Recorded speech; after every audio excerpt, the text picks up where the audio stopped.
Panghinlo ha. Di jud ka ka. Saka sa bedroom. Hinlog yun! Cleaning up herself. Because she was out earlier. Parang Time for bed na. naligo siya, naligo. You have to clean up. Nangilam ko siya.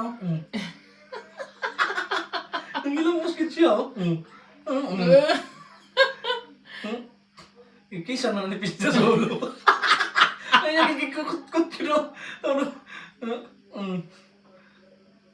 We don't know who's the dirty one. Is it us? Because every time we hug her, she'll just keep cleaning herself. Okay, have fun, girl.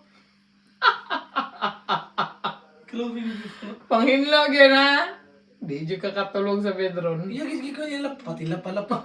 Pati likod.